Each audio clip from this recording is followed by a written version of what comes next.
Around 1958, Amanda's grandfather, David Mackie, was taking a weekend leave from the Air Force. He and his best friend boarded a bus, went to the back, and sat down together. The bus driver immediately demanded that Mr. Mackey move his seat. You see, Mr. Mackey was a white man and his friend was black. Mr. Mackey wanted to sit with his friend, so he sat down beside him in the black section of the bus. Being allowed to sit in the front didn't mean that he had to separate from his friend. He wasn't making a statement. He wasn't bucking the system. He wasn't trying to start a movement. He was just doing what was right and what he wanted to do. He wanted to sit with his friend. The bus driver demanded that he move. Mr. Mackey refused. I don't know all of the details, but the situation culminated with Mr. Mackey and his friend being arrested that day. All because a white man chose not to sit in the white section of the bus because he valued his friend over the culture. Because he rejected his privilege and didn't buy into or feed the prejudice. Isn't that what Jesus was doing at that well in Samaria? Isn't that what Peter was doing when he walked into Cornelius' house as a Gentile? Isn't that what Barnabas did when he got to Antioch and instead of seeing the difference of the races, he saw the grace of God that was among them? Isn't that what we're called to do? Rather than saying we've been given a gift to give the gift away, rather than saying that something has been created for us, that we will reap it, that we choose to give it back because we reaped it wrongly?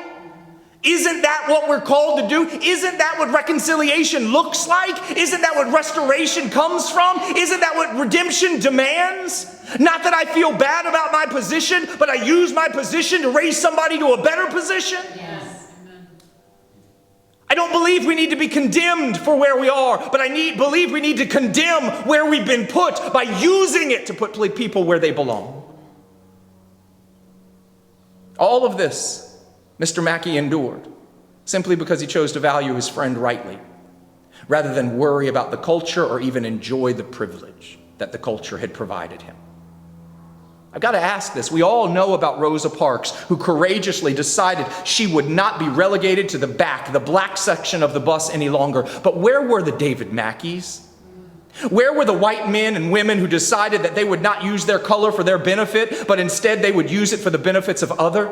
Where were the people who decided that as white men and women, we choose the back of the bus? We're going to go drink from the colored water fountain. We're going to go sit in the colored section of the restaurant. We choose the hearts of our neighbors. We choose the truth of God's word. We choose love. We choose what is right, not what our culture has established.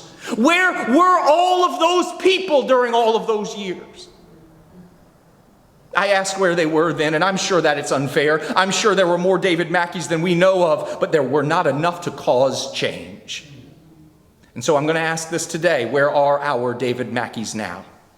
Not people who don't see color or are colorblind. Forgive me for a minute, that's the wrong way to go. I know it's well-meaning, but it still says, I don't see you. Yes.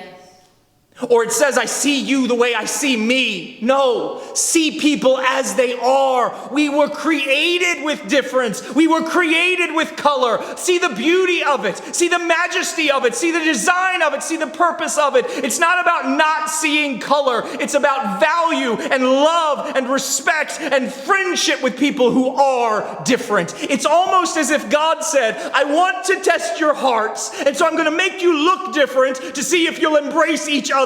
Because I simply said, you're all made in my image.